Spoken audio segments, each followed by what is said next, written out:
भुवनेश्वर रेभेन्सा महाविद्यालय आम ओडिशार प्रथम स्थान अधिकार करिछि। सेई कॉलेज रे पढ़ुथिल एक सरल गार एक ओडिया झियो रिमी एक विश्वविद्यालय रे प्रदर्शनी अनुष्ठित हेउथिला। रिमी सेठी तांकर चित्रकला देखाउथिले। आयुष सेठी देखिले एक चित्र जहार प्रतीक तांकर से रिमी सह कथबार्ता हेले आउ पचारिली एही चित्र तुमे केमिति आंकिछ।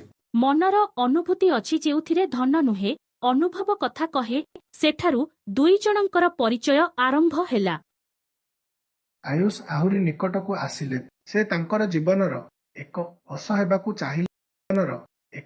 हेबाकू चाहिले किंतु आयुषंको पिता सेथिरे विरोध कले। ए गरीब घरर झियो आम परिवार को मंद करिदेबन। तुम लागी रूपवान धनवान केते झियो अछंती।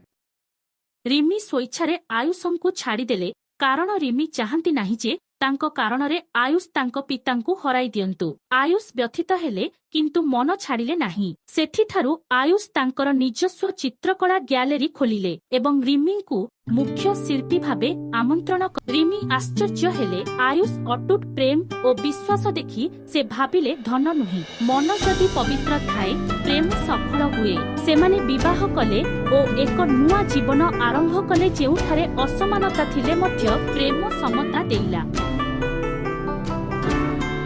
जदि एही वीडियो आपनकु भल लागि थाए तेबे दया करी लाइक सब्सक्राइब एवं शेयर करंतु।